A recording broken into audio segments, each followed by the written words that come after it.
say, let's go? Let's go! I do this for the hearts, among the heartless, the mindless, thoughtless. Just think, what if we can solve this? Strategize, combine, find a way to take away injustices, trust. This is not a simple solution. It's tougher and tougher as the story evolves.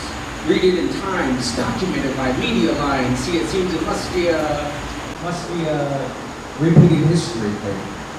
And ever since stories were stories that could not be written, so they were told. And what they told was that there were people suffering and people not suffering with nothing. They're comfortable. Two kinds of suffering.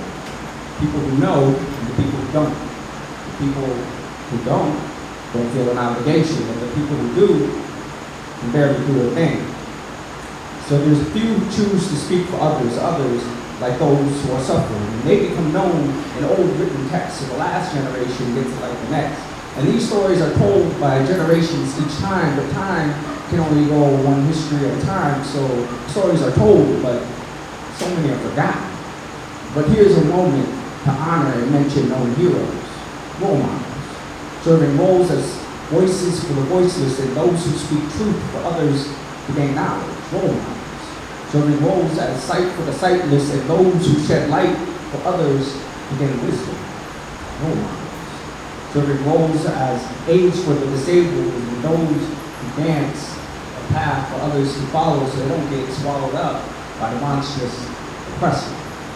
Everyday oppression, everyday suffering, everyday struggling, and everyday hustling. And we got everyday heroes, right?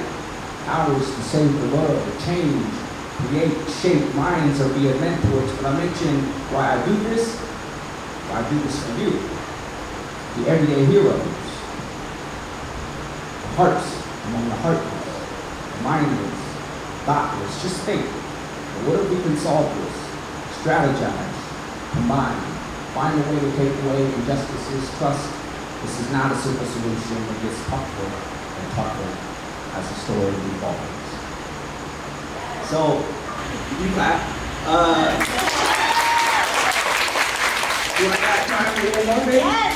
Yes! Everybody say, let's go. Let's go! My grandma died and I don't even know how to cry. I was too busy working. Too busy playing Halloween. I was just trying to create a future and I forgot about losing my path to. I just forgot about losing my past and see it. The only thing I knew about my grandma was that she was a gambler. How bad? I have no idea. What was her hustle? No clue. But apparently grandma was senile and she had been for a while. How long? I don't know. How old was she? Like 90-something. Was she nice? Was she funny? Did she tell stories? What kind of stories did she have? I don't know. But I know there should be at least like a mini lesson in social studies class. This is something about ethnic ceremonies and customs, how to properly honor our past. And science should teach something about family trees that look more like bushes and fallen leaves that aren't sure which branch they come from.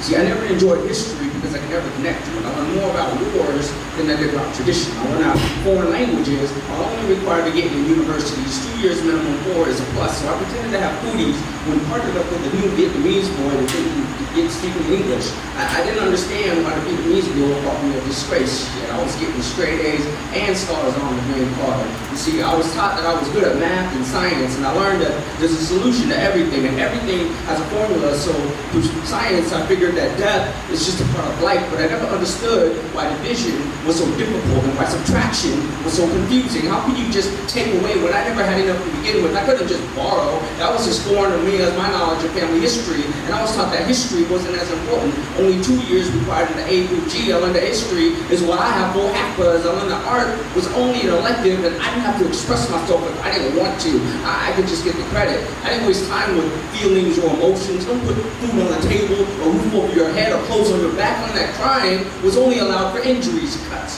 broken bones, bruises, feather dusters, wooden spoons. I learned about 911, stop, drop, and roll, duck and cover, and wait for the teacher's directions. But there were no drills to taught me how to do a tragedy. I never learned what to do when mom breaks down. There was no manual for pushing the wrong buttons, no instructions on what to do about loss. I was just told to find it whenever something was missing, and I'm looking, and I can't find it because I don't even know know what it is, so I'm sorry, Grandma. I'm only talking how to find it.